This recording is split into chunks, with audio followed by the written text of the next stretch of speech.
Dobrodošli u još jedan video na kanalu MR Popravi Sam. Mislim da će ovo biti zanimljiv video, zato ostanite do kraja ovog videa i pogledajte kako sakupljamo šapurine u 2022. godini sa Zmaj Univerzal kombajnom koje onda koristimo za grejanje ili potpalu za loženje u domaćinstvu. Na sve strane se najavljuje teška energetska zima u 2022. godini. Tako teška da ko preživi pričat će. Cena uglja je visoka, cena peleta je visoka, ali također cena šapurina je visoka. Pred 20 godina jedna prikolica šapurina je koštala smešnih 2000 dinara. I niste imali skoro kome da je prodate, jer su ljudi uglavnom skladištili kukuruz u klipu i uvijek je bilo šapurina na sve strane. Vremena se menjaju. Ono što je nekada bilo bezvredno, a nije imalo cenu, sada se promijenilo. Trenutna cena šapurina kod nas ide i preko 150 € za jednu prikolicu, a traži se prikolica više, a ne pita se koliko košta. Već 15 godina adaptiramo kukuruz odmah na njivi, ali također i sakupljamo šapurine. Kako to radimo, pogledajte video do kraja. Ovo je Zmaj, Univerzal kombaj iz 1968. godine. Ima 54 godine, a 22 godine je stariji od mene. Može tata da mi bude. On i dalje radi u 2022. godini. Ali ne samo to, da radi, već i sakuplja šapurine. Pozadi se nalazi masivna noseća konstrukcija koja nosi veliki bunker u koji padaju šapurine. Ima puno detalja, štelovanja, ali najbitnija stvar jeste turbina koja izbacuje nepotrebno lišće da ne ulazi u bunker sa šapurinom.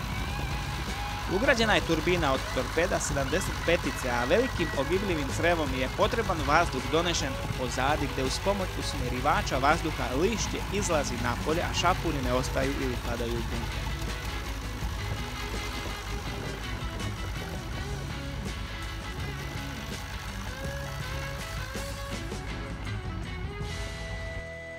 Zašto da prosipate šapurine po njivi ako su od tolike koristi? Mnogi su se vratili na stari način berbe kukuruza u klipu, samo zbog jedne ili dve prikolice šapurina, koje jedno domaćinstvo potroši za jednu zimu. Mi smo to rešili na ovaj način, pa hajde da vidimo kako to sve stvarno funkcioniše.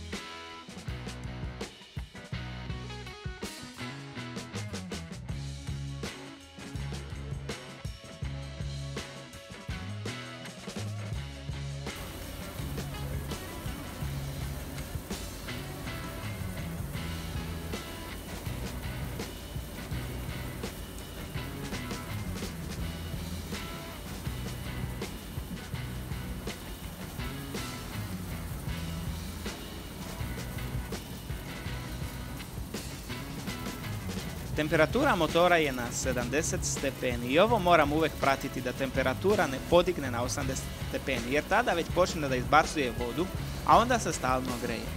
To ti je Zmaj iz 1968. godine, ali kada znaš kako diše onda nemaš problema. Idemo dalje. Pogledajte kako lišće izlazi napolje, a šapurine padaju u ladu ili bunker. Turbina radi svoj posao, ali veoma je bitno naštelovati dobar pravac i jačinu vetra.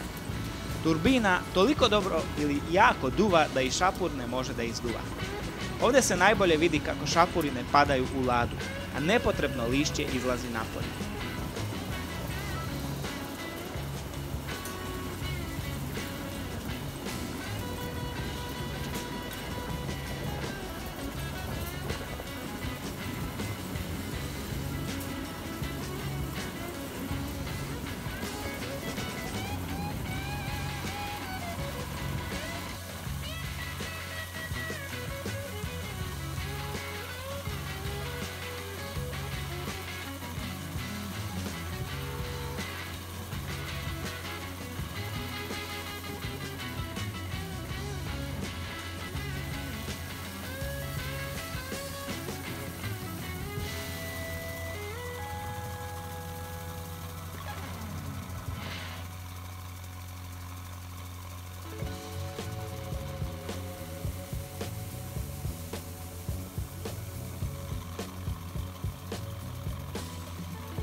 E sad, ne može u potpunosti da se očisti od lišća, ali ovo je stvarno zanemarujuće koliko malo lišća ima u bunkeru.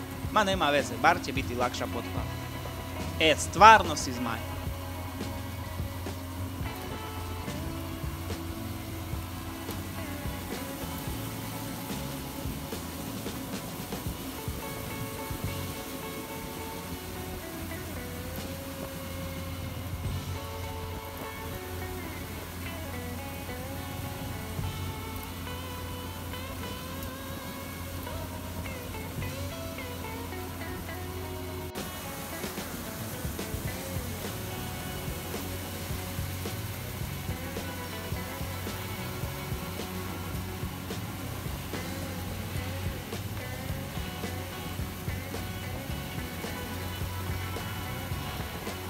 Pitanje je sad, kako se istovara ova lada u prikolicu?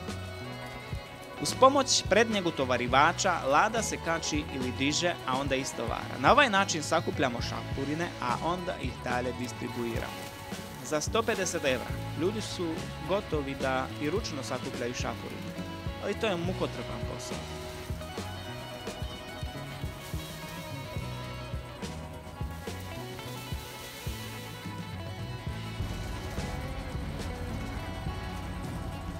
Neko i balira šapurine, zajedno sve sa lišćem.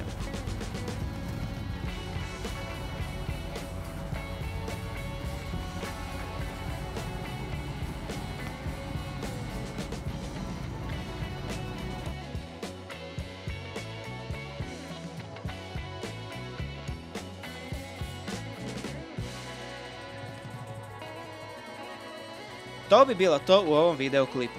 Pišite vi kako se snabdevate sa šapurinama. I zapratite kanal MR Popravi Sam. Hvala vam na podršci i svako dobro.